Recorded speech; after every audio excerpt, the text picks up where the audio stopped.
Okay, so have you ever had it happen when you realize something very late in life? Like something embarrassing? Yes.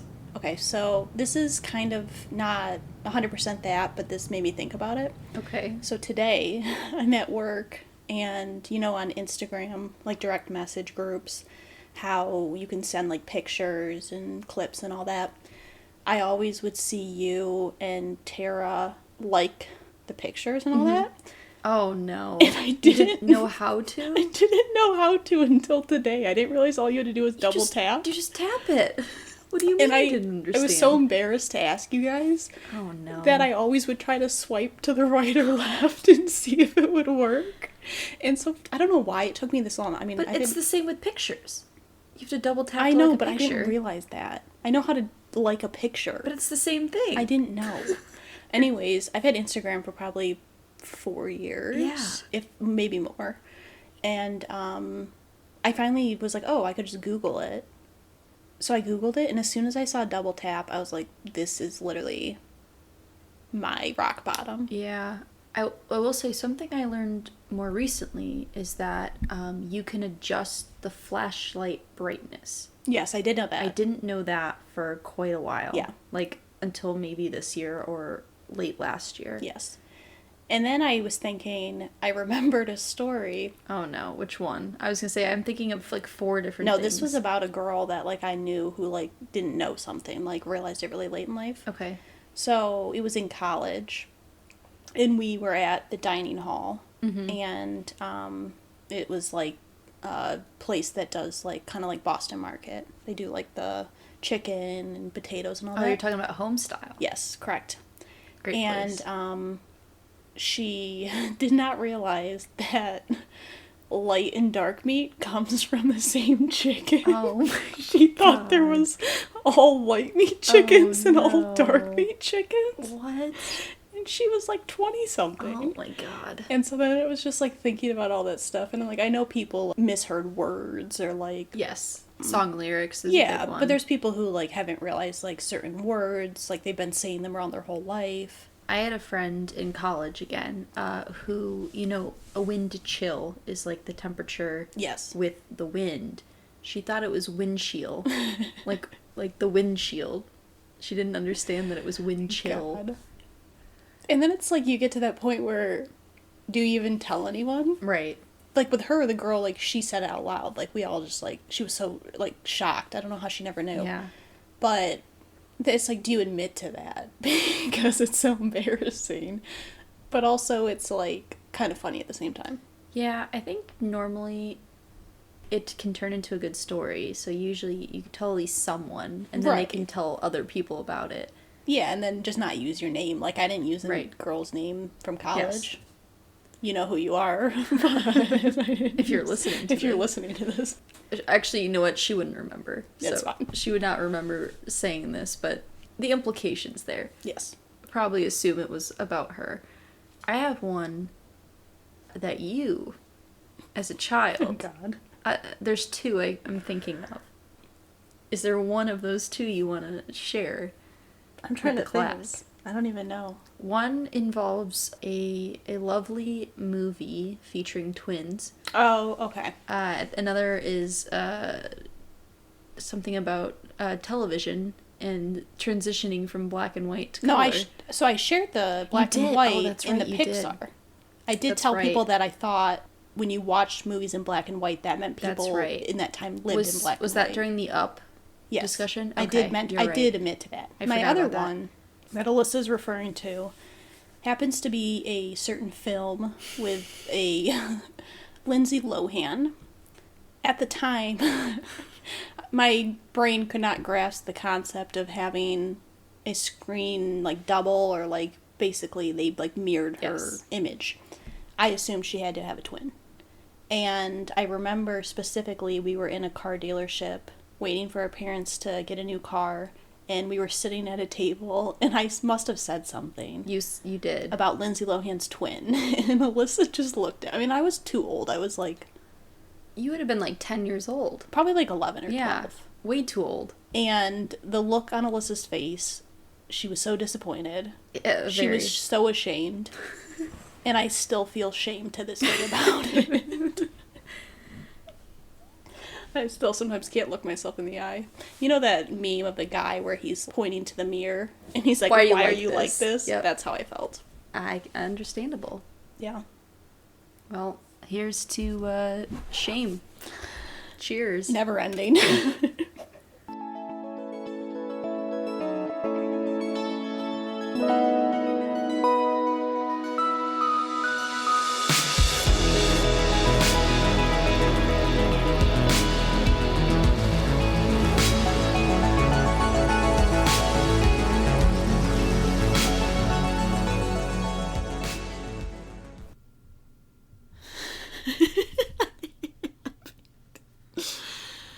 Hello.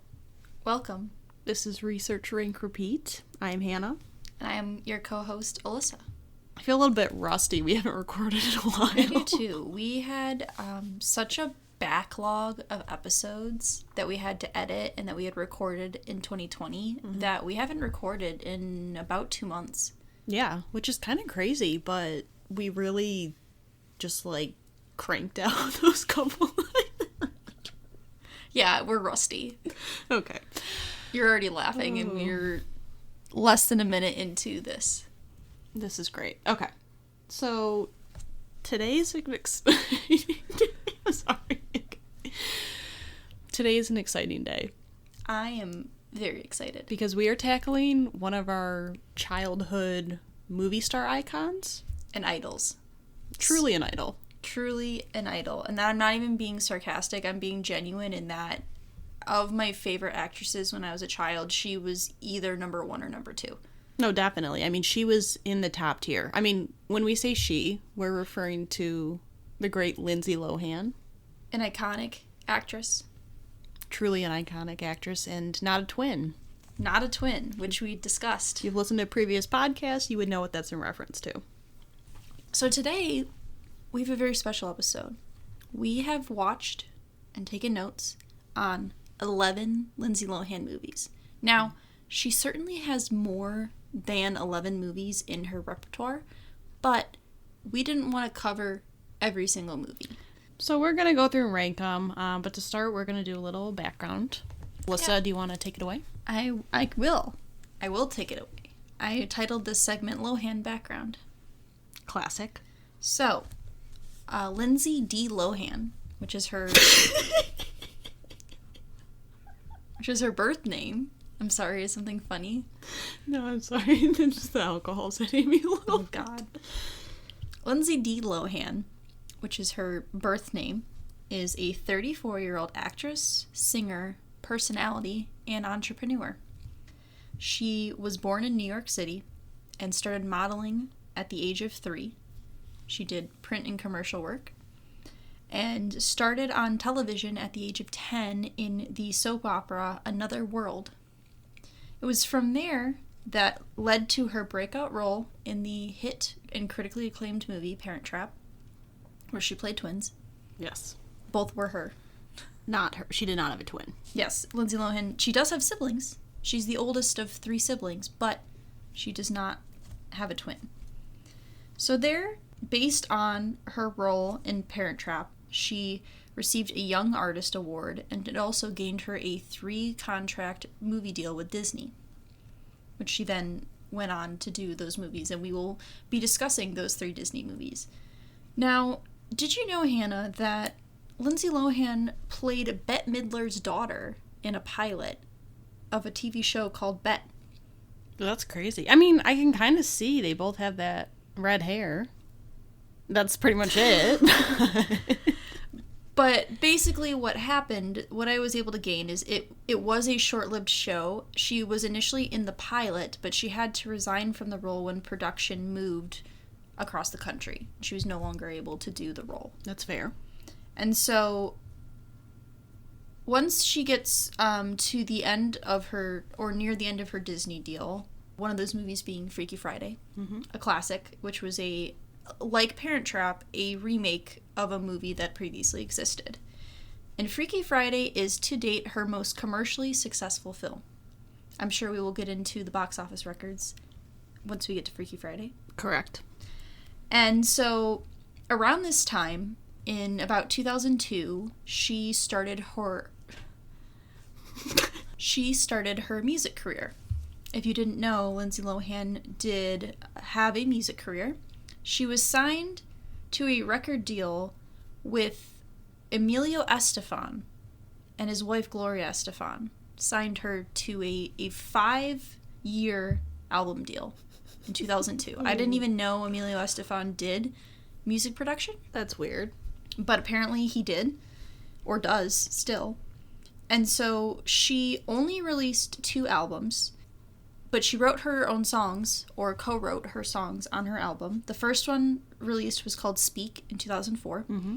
It had mostly negative reviews, but it peaked at number 4 on the Billboard charts. Once we get out of Disney, her first movie is Mean Girls. That's not under the Disney label. Right. And following Mean Girls, she became a public figure. Basically, it gave her an extremely high public profile, more so than... For you and me, we loved Lindsay Lohan when we were children. But to a wider audience than just people who would be watching Disney movies. Exactly. So, and unfortunately what came with that is that she experienced an increase in paparazzi, focus on her love life and partying and tabloids.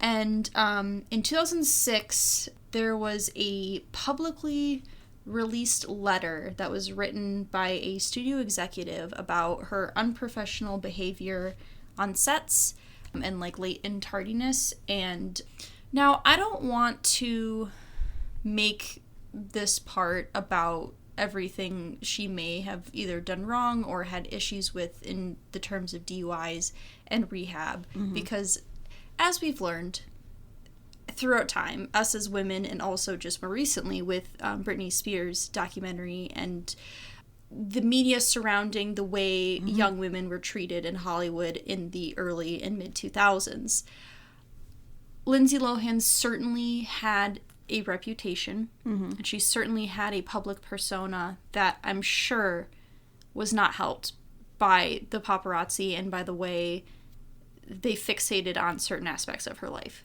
I mean, can you imagine being a 16, 17-year-old and every mistake you make, every decision you make is just so broad, like everyone knows about it. Exactly. And it doesn't help that you see a lot of these actors and actresses who start as children who are in this environment where it's very like competitive and there's a lot of people who aren't looking out for you.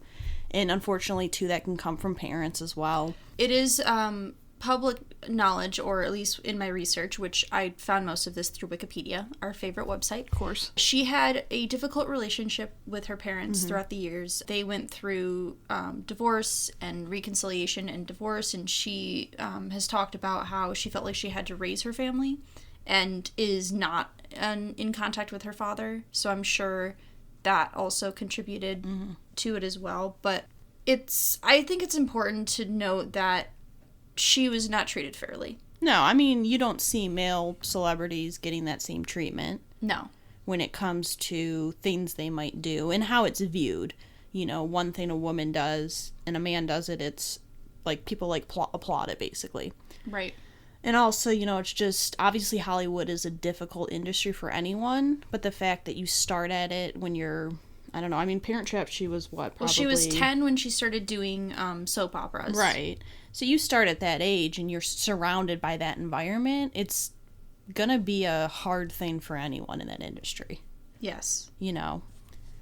I mean... to be honest, it ruined her career. It did, but it's difficult too because obviously at the end of the day, she's an adult. She's responsible for decisions she makes. I know there's some stuff recently where... with like trying to kidnap children and like, yeah, but you have to look at the background, the psychological toll she probably went through and kind of just how she was almost like groomed in that industry. Being in a public spotlight probably caused her to make bad decisions, right? Because of the pressure and being constantly followed by paparazzi, constantly seeing your name and, you know, false things said about you and rumors, I'm sure is not psychologically is not, Right. good for you to be experiencing all that, especially when you're already in a emotionally unstable state to begin with. Right. So essentially, she had a career decline in part because of that. Yeah, actually, the last movie she was in, which was in 2019, it was the first movie she had been in since 2013. Interesting you say that. She actually filmed that in 2013.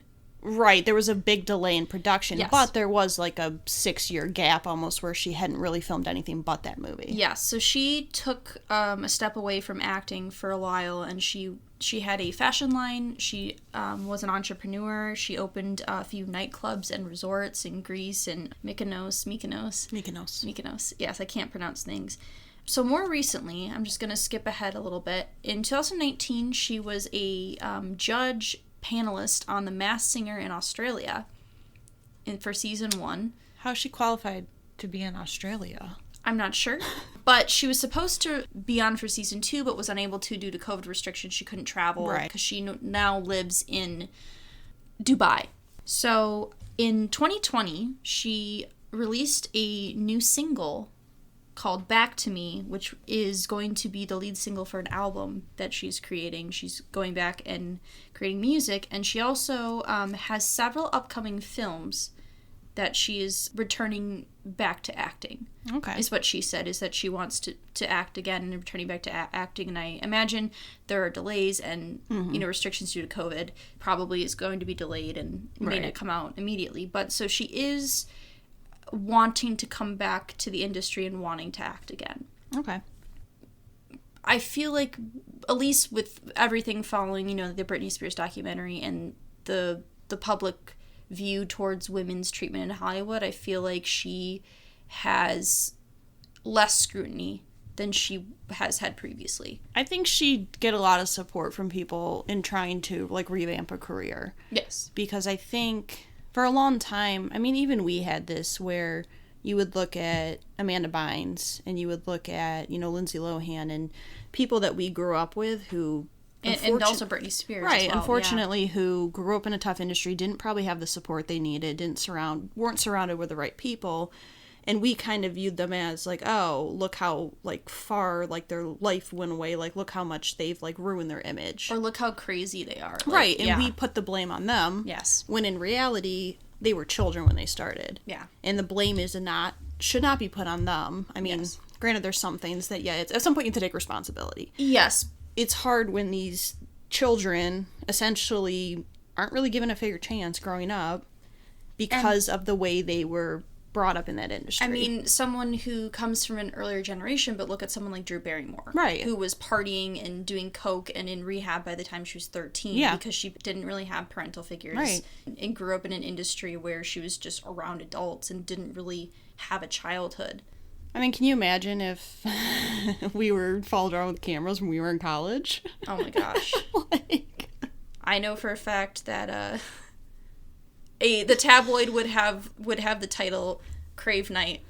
Crave Night. Yes. And that would be a story. Yeah, but I think wrapping it up, the whole thing is just that I think the industry, especially Hollywood, it's very much...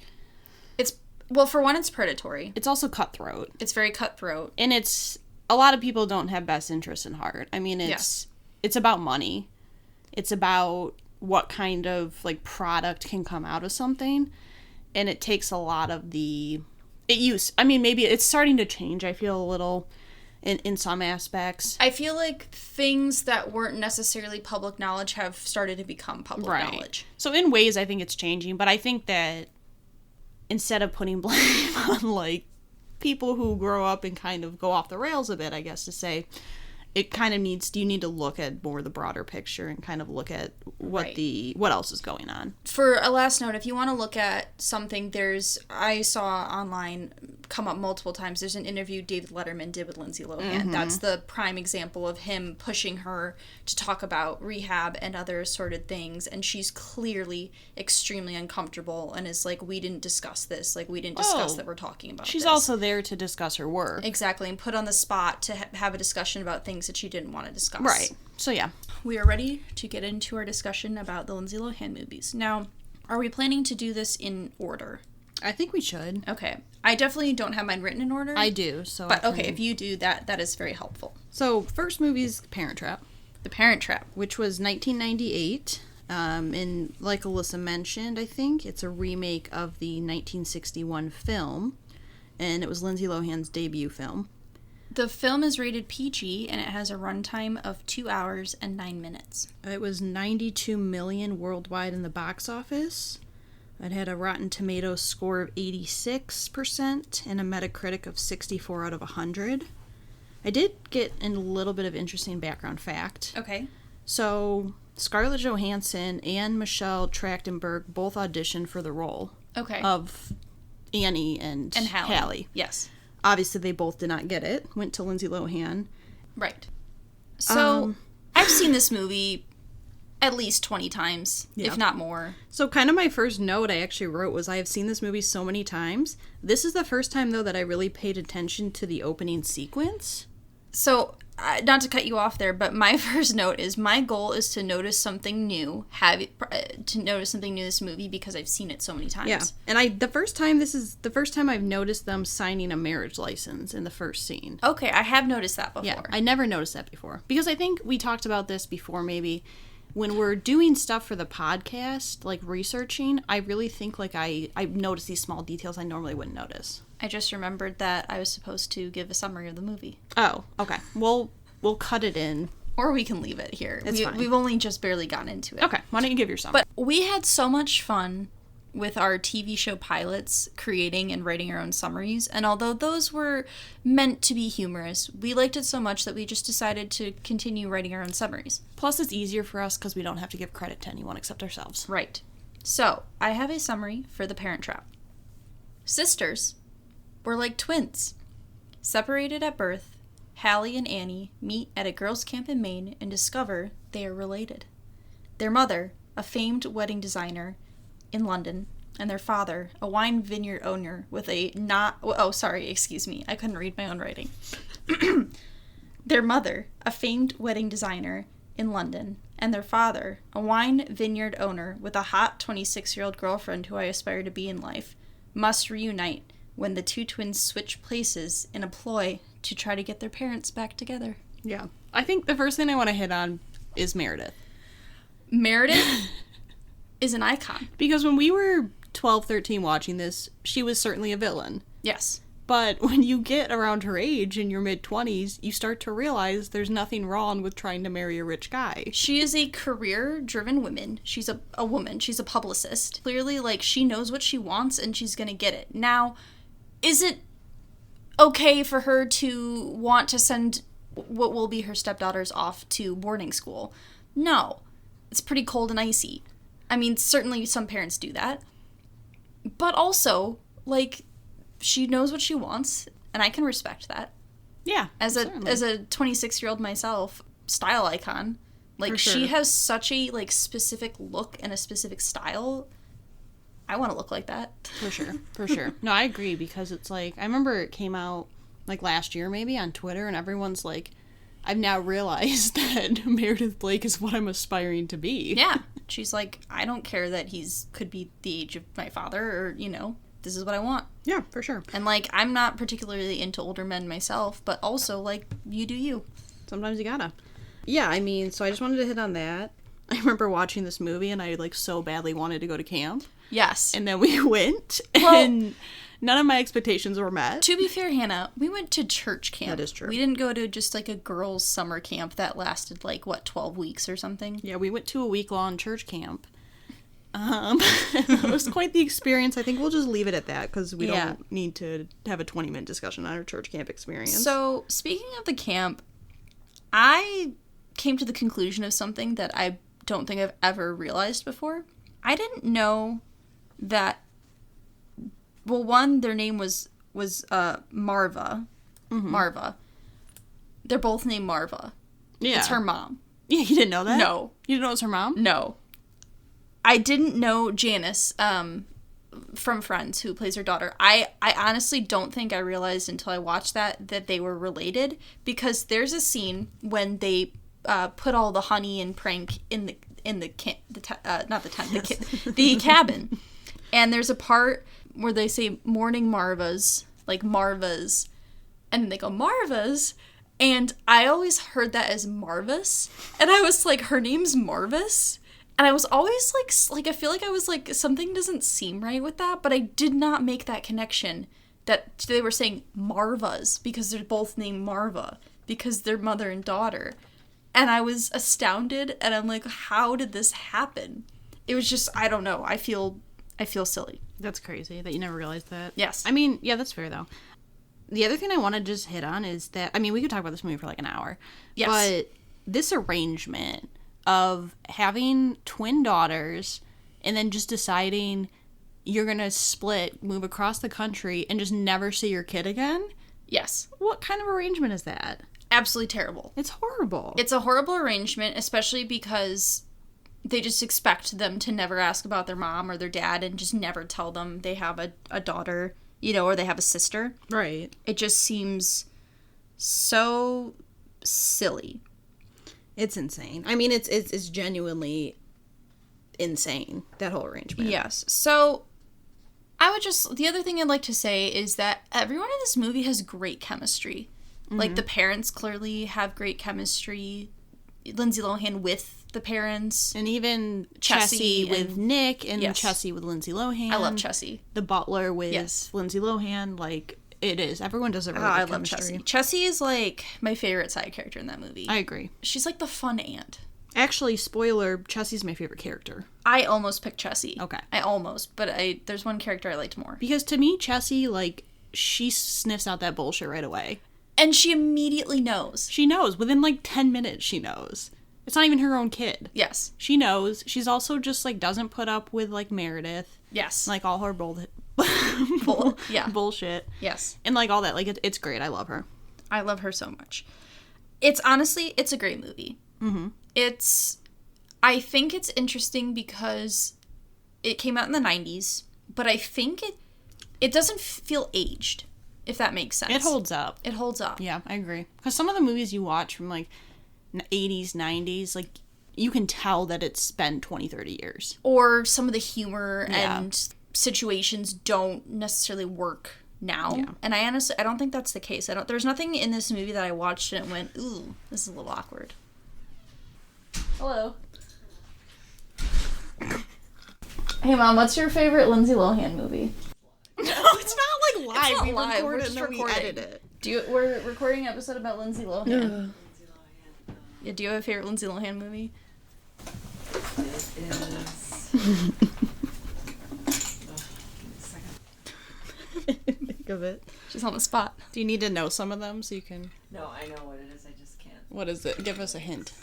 The twins. Parent Trap. Parent Trap. Parent Trap. That's Okay. what I thought. I thought you were going to say that or Freaky Friday. I thought so too. I like that one too, but Parent Trap, I think. That's yeah. fair. Okay. Yeah, Parent Trap. That's fair. Sorry for the brief introduction.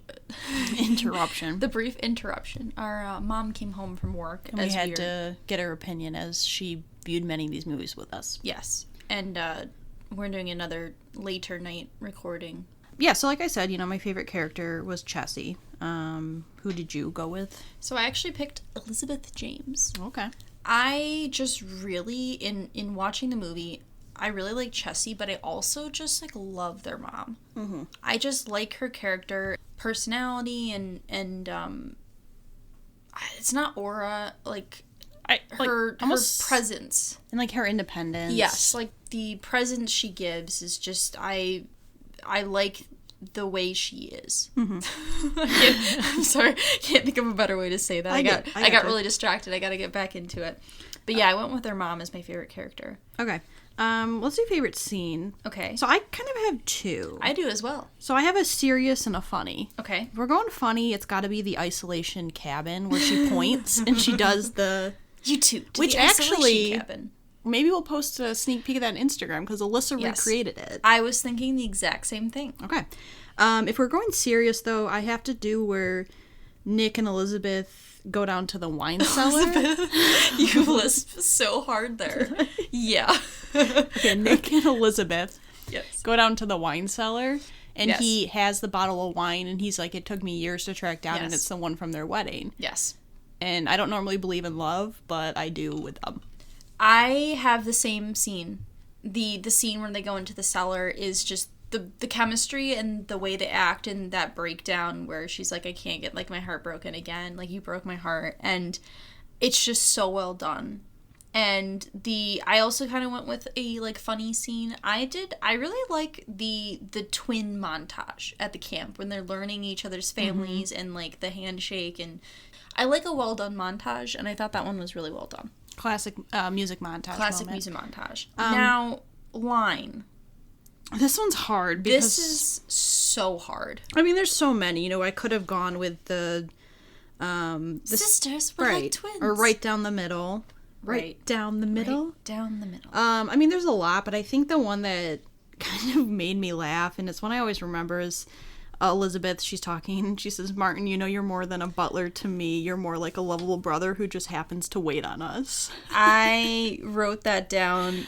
Yeah, I Right. love that line. It's so good. I didn't put that as my favorite line, but I kind of did a twofold. I'll take a whack at it. Mm-hmm. Just because we say that a lot. Like, that's a line that shows up in our own lives a lot. But also, during the poker scene, she goes, in your honor, a royal flush. And I love that scene and the way that line is delivered. So those two, mainly the I'll take a whack at it, but it leads to that line. So this is one we're doing that's just specific for this episode. Yes. It's going to be our favorite Lohan moment. Our favorite Lohan moment. So I know it's like some of them could be a mix, like favorite scene could cross over. And it doesn't necessarily have to be a line. It could be just a way she's dressed, a way, like a fashion like look for Lohan. It could be acting. It could be a line. It could be anything. It's whatever we want for our Lohan moment, but it's focused specifically on Lindsay Lohan. Mine is actually the scene where she's talking to Meredith. I forgot, they're in like a Swain or something like that. It's right after she finds out that her dad is getting married. Right, to and she's Meredith. kind of like, I'd want to know if I were the 25th, 26th woman. Like, I'm number 27. I think the chemistry between those two even is just really good. I loved all of their scenes together. Yeah, and so I love Lindsay Lohan in that moment. I love the way they feed off each other, and I just thought like that's one of those moments where I'm like, yeah.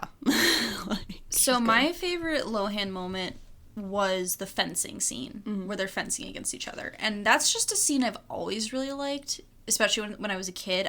That made me want to do fencing, Right. and I just like that's like their first interaction together, and you don't have any facial expressions. They're both wearing masks, but there's so much personality that comes out just by the way that they are fencing against each other. Like, you can see their personalities through their actions, and I always really liked that. Yeah, agreed. Okay, so we are moving on to life size. Life size. Now I'm gonna just take a drink really Me too. quick here. Get a little Saturday night buy on. We have returned to our favorite mixer, Buy. Yes, we have. Yes. And we're not sponsored by them, but if anyone's listening, we would love a sponsorship. Please give them to us because we have a hard time finding them. We're still looking for a Tito's sponsorship too, just in case you're Putting it out listening. Okay, so Life Size is 2000. Originally premiered on ABC as part of originally premiered on ABC as part of the Wonderful World of Disney block. And this was the first of a 3-part contract with Disney. Was that the first? Yes, it is Okay. the first Disney movie that she had after the Parent Trap contract. Right. So Life Size is rated G. It has a runtime of 1 hour and 41 minutes.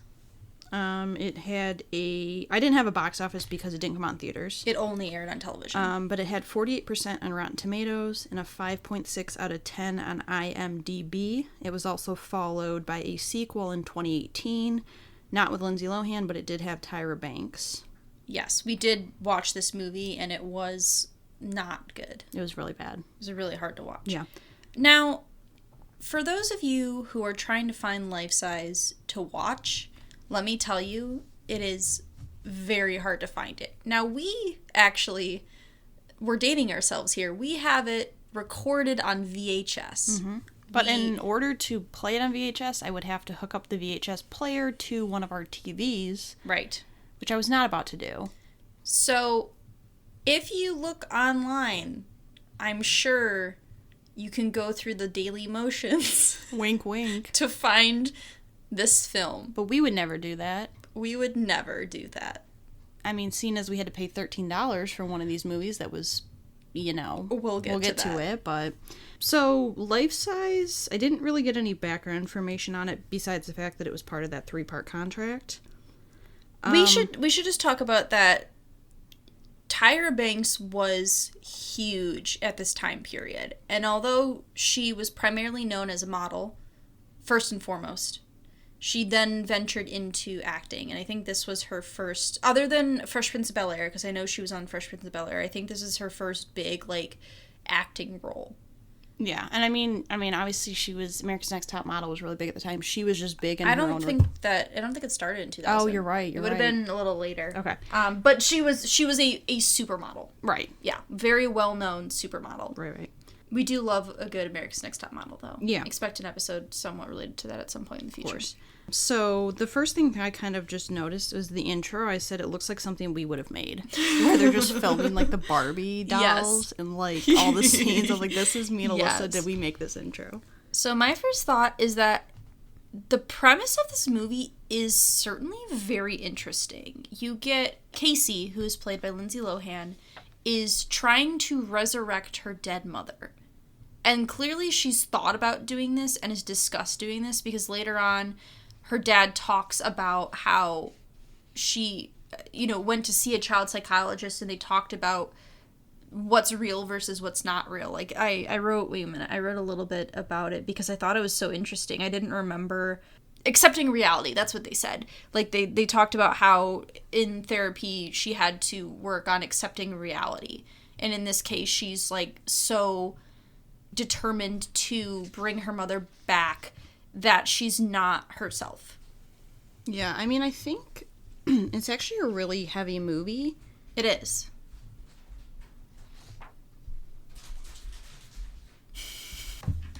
Okay, we have cut again. We keep getting distracted. That's what happens when you film at your parents' house.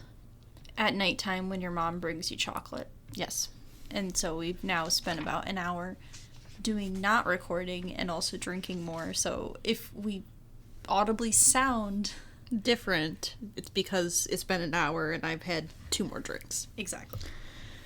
What we were discussing, Hannah, before we were cut, is that Life Size is a pretty heavy movie for a Disney. Yeah, and I think movie. when you're a kid watching this movie, I never really realized that. Right. You don't pick up on the concepts. And one thing I would point out is that her friends are assholes. Oh my god. Okay. Because her friend says, yeah, get over it already. She said, ever since her mom died, she totally ignores us. Do you think it's the fact that her mom died and she doesn't really feel like keeping up with you guys? Yeah, maybe, she's dealing with some crazy shit and, know. her mom dying. Do you have anything else on that, or should... Because I forgot to do my description. How about you do your summary, and then we can continue to talk about the movie. Okay. So this description, a lot shorter than yours. Okay, that's fine. I just kept it simple. Tomboy Casey's life is turned upside down when Eve, a doll, gets turned into a human. Nice. That's it. Short, sweet, to the point. That's pretty much it. So Tyra Banks is not a good actress. No. I mean... But she is earnest. I think, though, for the genuine part that she was playing, it works. I think because she's playing this character who's a doll. She's supposed to be figuring out how to be a human, so in a way it works. In a way it works. I don't, clearly I like this movie. We watched it a lot when we were children. So there are aspects that I certainly still really like, and I still really like parts of her character. Ice Machine, can you not do that right now? Literally every podcast we recorded here, it's interrupted. So one thing I want to say is I know this movie's 2000s. I know that 2000s movies tend to have this habit of these jokes that are not that's the water. So 2000s movies have this habit of making jokes like Questionable. that nowadays really they don't really pass nowadays. Now, Hannah, are you talking about the line where a character says, "Let's hope her self-defense skills are better than her secretary's skills"? Yeah, that would be it. So basically this guy, Richie, who's the frat boy who never grew up, Exactly. he is talking to one of the other characters about Eve, and she's been like failing all day as a secretary, and he brings up the fact that he hopes her self-defense skills are better. No. So Drew said, the woman About Drew Richie. said that about Richie to her Casey's dad. Yeah. Yes. So that's, The other thing I wanted to mention is, so they try to like push female empowerment and like setting a good example for girls, but you have this scene in the movie where there's this woman who's like mentoring Eve, who's presented as this like frumpy, serious businesswoman who like clearly doesn't have like a sense of style and comes across as like the bitchy office woman, and all of a sudden Eve's gives her a makeover and it's like she's a brand new woman, and then now everyone's noticing her, and that trope bothers me. It was very common in the early 2000s and 90s, with like she's all that, she takes off her glasses and she's somehow magically like a beautiful woman. Yeah, I don't like the message that your target audience for this movie is clearly younger girls. And I don't like the message that it sends that in order to get a guy to notice you, you have to like beautify yourself. You have to be wearing makeup and have your hair a certain way and be in a certain outfit. I agree. But I know at that time it was a very common thing to see. So I can understand the time period. It makes sense for the time period. Yeah, it's just, to me, it's interesting that it's supposed to be all about empowerment. And I feel like there's a couple scenes that don't really resonate well for me. I just had a question though. Okay. It's like, what's that noise? There's creeping in the background. Sorry, these are for your leftovers. Oh, containers? Okay. Okay. I was gonna talk and I'm like, wait, I don't. No, that's fine. I just heard a lot of creeping noises in the background.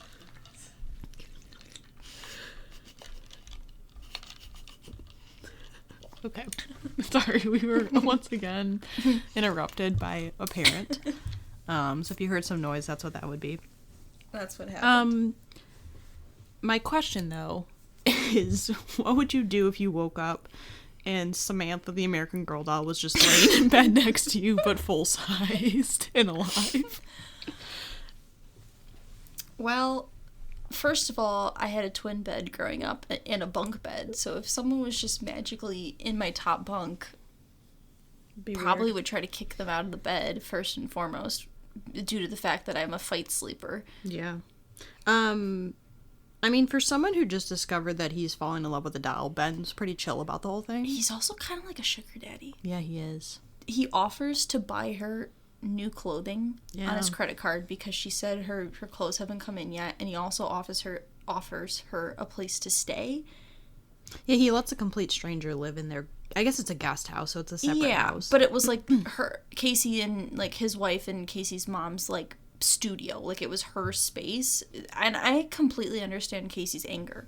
She's so upset that like her dad is letting this random woman stay in her house, like he's falling in love with her, and it's just this complete random stranger who also happens to be a doll. But it's like I completely understand this feeling that she's like, I'm losing everything that I know, because like her dad clearly is so busy with work that he's missing her sporting events and he's missing these important things in her life, and she feels like alone and lost. And so I think it does have some really good context and some really good story elements. No, there's some really good scenes. Like, there's a couple where Eve and Casey are talking. There's a couple really good scenes with that. I think they tried to make it a bit of a serious movie mixed in with more of like stuff that would relate more to kids. Now, do I think this is a good movie? Not particularly. It certainly is sentimental because it was a movie we watched a lot as children. Like the singing part at the law firm party where Eve's just singing a song about herself. Be a Star. Be a Star. An iconic iconic song that they also reprise at the end where they all dance and sing to it, all of like the main characters, and there's a freeze frame ending, which always a classic from the 2000s. Yeah, and I mean, I think it is. I think at the end of the day it is. I would say this is one of those movies that maybe doesn't stand up 20 years. Yes. Watching it 20 years from when it came out, you can see that it's 20 years dated. But what I can say, the fashion. Eve's look when she has the pink jacket, the white t-shirt, the capri pants, the bangs, and the short bob, that would fit in right now. Like, you could wear that now, and, like, nobody would, like, question it. And also, like, that was iconic. Iconic look. Like, I'm pretty sure girls model their outfits after that look. Yes. And just, I really liked the fashion in general in this movie. Yeah, I agree. Are you ready for favorites? I am. Okay, so for my favorite character, I went with Casey. I went with Casey as well. I think she's pretty complex as a kid character. She has a lot of depth. Clearly, Lindsay Lohan was a good actress as a child because she can portray a lot of really intense emotions of someone who's lost their mother and is still struggling and dealing with that, right, and is able to eventually overcome that, but like is stuck in this like in-between area. Yeah, I agree. I'll do favorite Lohan moment. Okay. It was actually one of the scenes where she's talking to Eve. I think it's at her football practice. Okay. And she's basically telling her, like, that life isn't perfect and that people die. Like, it's not everything's so, like, black and white? Yeah, because Eve comes from this Sunnyvale. Sunnyvale. Where, like, everything's perfect, basically. Right. Where she can be an astronaut and a doctor and a police officer. I'm so sorry. It's okay. We're trying to not make noises with our microphone. But yeah, so I just like that scene because I felt like it was one of those serious moments that actually worked. And I think there was like a lot of truth to that. So I also picked an Eve and her talk, but I picked the one that was in her bedroom. It was after Eve failed at cooking, and they have this moment where they kind of are talking about her mother and about Casey's like feelings and stuff, and they have like a real bonding moment. And I just like really liked that scene. Yeah. Between the two of them. They had like really good chemistry in that moment. I actually think that Tyra Banks and Lindsay Lohan had really good chemistry. I think so too, because you can get the sense that they start off as like Lindsay Lohan like hates her, and Eve just like is so happy and optimistic and like just wants to be involved in this world, and they kind of almost swap in a way where Casey is like learns to get along and really likes Eve, and Eve learns that like there's more to being human than she realized. Right. Yeah, that's interesting how you kind of get that flip at the end. And I like that dynamic. Yeah. My favorite line, it's a little more of a fun... It's kind of how it was delivered. So Eve's walking down the street and there's a lady wearing like a fur coat. And she's like, you should love animals, not wear them. And the lady's face just when she's like judged. So the line I picked is one I like don't remember hearing in the movie, but she just... I think it's when she's talking to Richie and she's like, do you know that I'm anatomically correct? And just like the delivery of it, I just really liked that moment. Yeah. Favorite scene? It's the butter. It's the butter eating scene. There's a moment where they go to an Italian restaurant and she's eating bread and butter and she's just stuffing just straight butter in her mouth. And it is a scene we talked about as children. We used to eat butter straight just because of that scene. We did just eat straight butter, but it still holds up. It's still funny. It's funny. It's a good bit. It's a good bit. It is a good bit. A good comedic moment. Okay. So the next movie we have is Get a Clue, which again is another part of the 3-part Disney series that Lindsay Lohan had. It is also a movie that came out in 2002. And it was a Disney Channel original movie. Yes, so it was not released in theaters. It is rated G for that Disney Channel family values and has a runtime of 1 hour and 23 minutes. Again, there's no box office numbers, but it had a 42% on Rotten Tomatoes and a 5.1 out of 10 on IMDb. Thing I read about is they actually reshot the ending. So originally, the original ending had Mrs. Stern, who was one of the other teachers, as the villain. Really? Yeah. Oh. And they ended up reshooting it to have it be the I don't remember what the guy's name was. He was a false private investigator. Right. Like, he was posing as a private investigator. He used to be his boss, the guy's Yes. main guy's boss. Interesting. Yeah, so they reshot it. So Mrs. Stern, she actually makes an appearance right at the beginning of the movie. She's one of the teachers. I think the one that Yes. said, "I need you to come to my office." I think she's like a guidance counselor Right. or something of the sort of principal. So originally, Yeah. I think she was the villain, and the whole plot was that she was in love with him, and because he Oh. was in love with the other teacher, like Right. some weird Interesting. triangle. Do you have anything else? No, for that's background? it. Okay, so I will give a summary of the movie. So, Harriet the Spy meets Nancy Drew, but she's a fashionable rich girl from the Upper East Side of New York.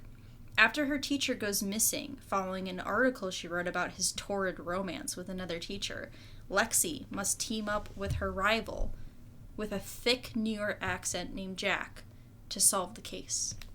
Yes. That boy has a thick New York Yes. accent And with did- 3 C's. And also, was that Alfalfa? Yes, it's Bug Okay. Hall. Bug Hall, who plays Okay. Alfalfa in The Little Rascals. 'Cause It it's like- certainly was Alfalfa.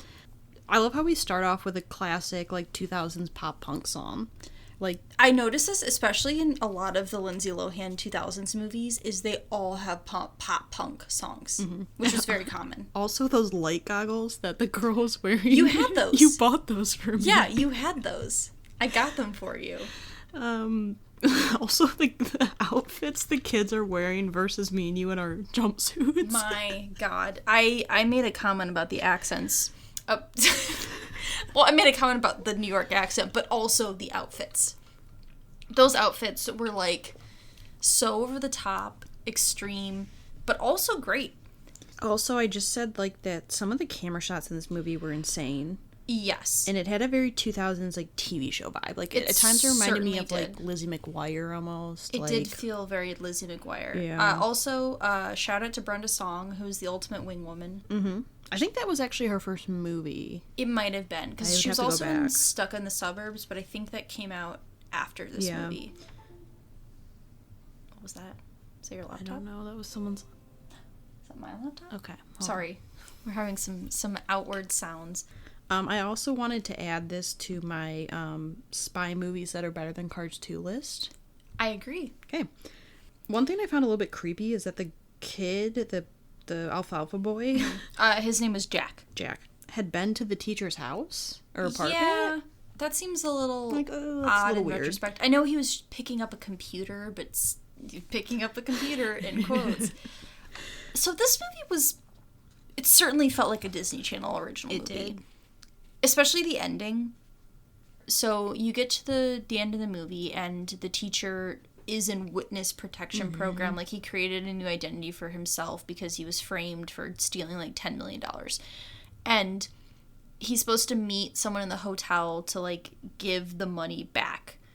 And you get every single suspected person showing up at this hotel within a span of less than a minute, and it is, like, so corny and so over the top ridiculous, and I'm like, this is exactly what I expect from a Disney Channel original movie. It was so chaotic, and I wrote it's possibly one of the worst chase scenes I've ever seen in a movie.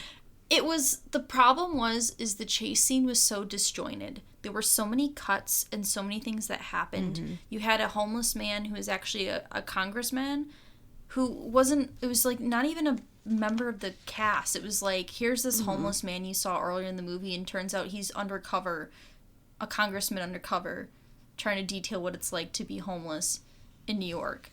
And there's like a press conference about it. And I'm Yeah. like, why did this need to be in the movie? It was a really, like, I don't know. This is one of those movies that I haven't watched that many times. I certainly remember watching it because we were frequent connoisseurs of Disney Channel original movies when we were children.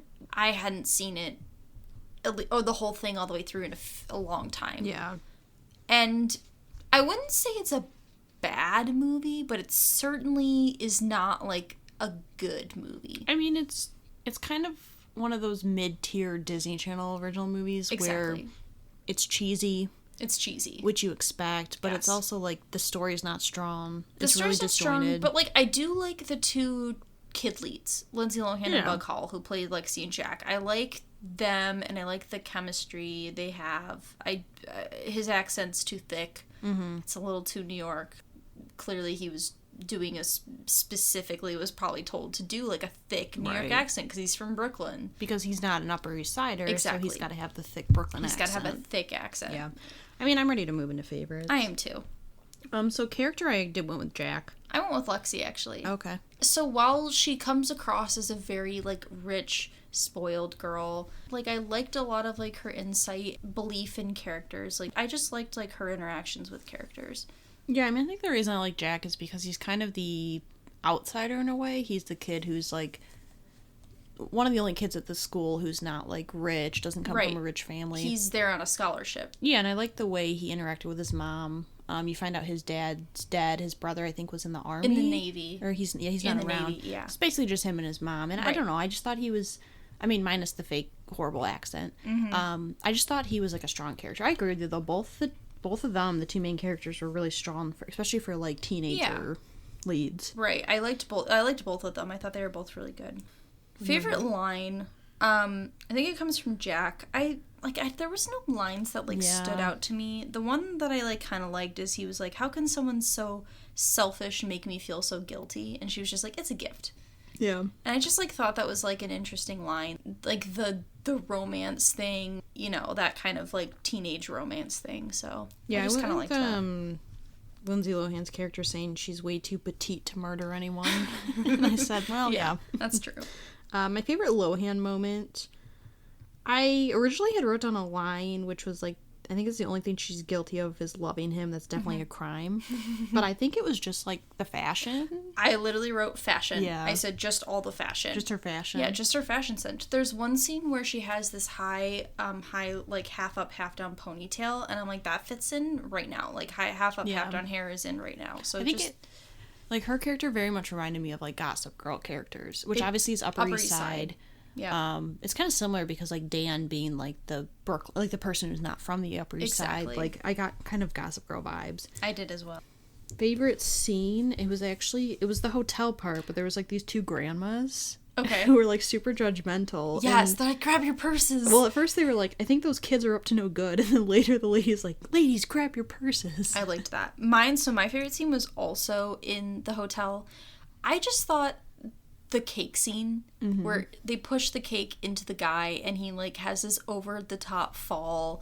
And I just thought it was so, like, the whole hotel part was so over the top, but I just like, I don't know, I just thought it was funny. I just liked where he just gets crushed by a cake and it's just like so over the top and the plot's so over the top that I just like, I was into it, you know? I agree. Okay. All right.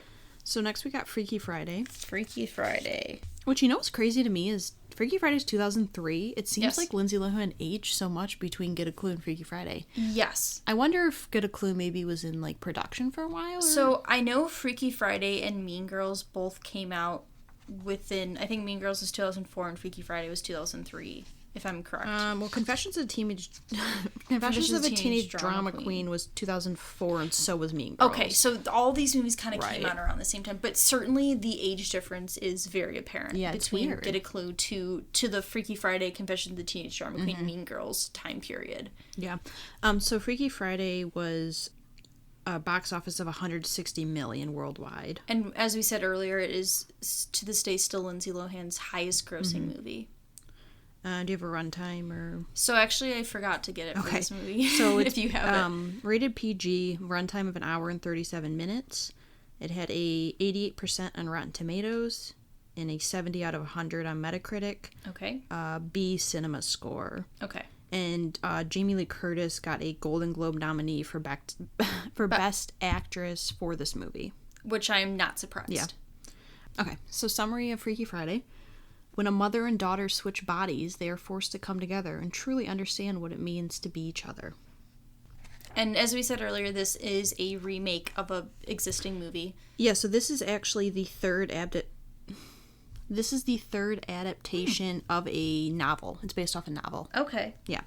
I think the thing that I actually love about this movie the most is that it's one switch they make and it just leads to so many different scenarios. Yeah. So, actually, something I learned when I was doing some background on Lindsay Lohan is that she specifically asked for Anna's style to be different in this movie because originally she was supposed to be goth. Like, the style was supposed to be goth, but she asked for it to be a bit more mainstream, like, kind of like the rock alternative look, and which I think worked really well for this movie. I can't remember what magazine or what company does it, but they do these YouTube videos with actors and actresses where they go through their movies, their careers. I think it's Is it Variety? Variety. Yeah.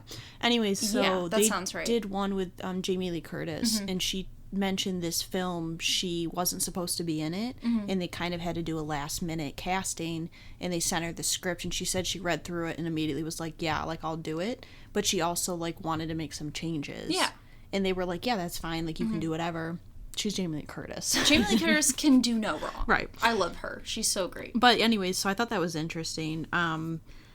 But I mean, this movie it's so 2000s. It somehow is so 2000s, but it also doesn't feel dated. No. And I mean, so, you know, they, for some reason, 2000s movies love to do, like, volleyball scenes. Like, there was Twilight. There was John baseball. Tucker Must Die. Yeah. Like, they love to do those, like, gym montages. They for like some reason. They like gym sports montages, volleyball or baseball or, you know, softball or something, Yeah. soccer or something of the sort. I mean, I think this movie to me is one of the most quotable. There are so many. I had a hard time picking a line because, so this is a movie we saw in theaters and we owned on DVD. Right. And another movie like Parent Trap that I've probably seen 20 times. You know, I've seen so many times. There is, though, I think, in retrospect, looking at it through a 2021 lens, there certainly are some culturally insensitive parts, especially talking about the Chinese restaurant, the women who own the Chinese restaurant that they go to.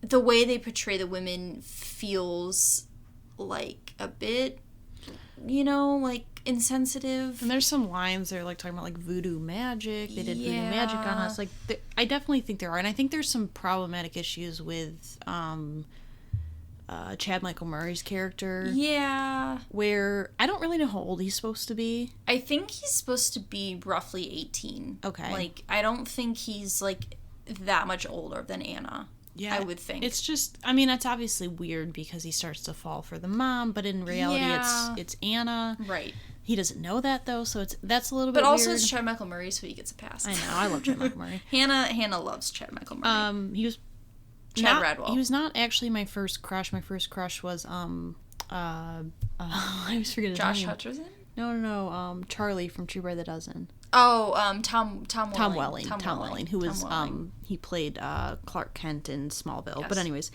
I think there's some issues with this movie, but I also just think like it's so quotable. It's so it's such a smart movie. So, I think the portrayal both of Lindsay Lohan and Jamie Lee Curtis playing each other, they work so well. Like them playing each other is done so well.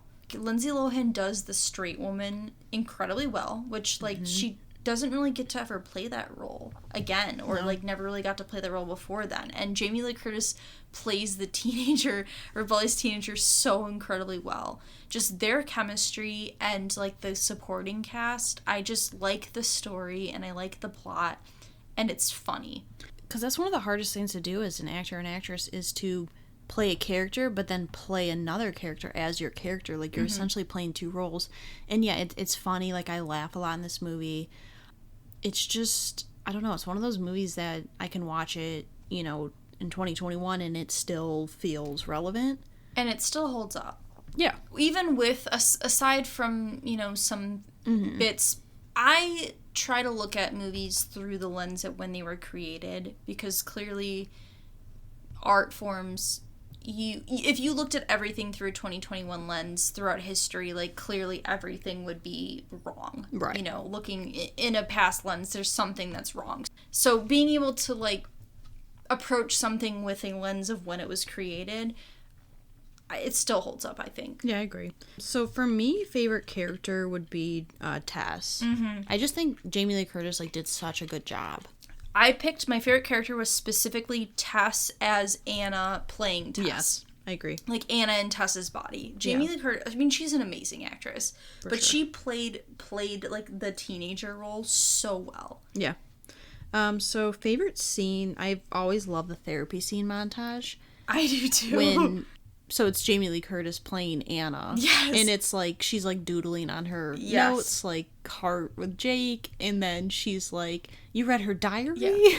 And my favorite is, I feel depressed. And how does that make you feel? Depressed. Yeah, so that scene's like, to me, is always funny. So my scene, I had to pick Chad Michael Murray singing Hit Me Baby One More Time. And then Anna, in Anna's body, tackles him to the ground. See, so my favorite Lohan moment was the tackle from the Hit Me Baby One More Time scene. So my favorite Lohan moment was Tess in Anna's body performing at their band performing at, like, the Wango Tango, where she's just, like, because she's not musically inclined, and she, like, doesn't know how to play guitar, and she's trying to portray this, like, kind of punk, alternative rock band feel, and it's so funny. Yeah, I actually read that both Lindsay Lohan and Jamie Lee Curtis did, like, guitar lessons for almost a year, so they could actually play, part of those scenes, which is cool.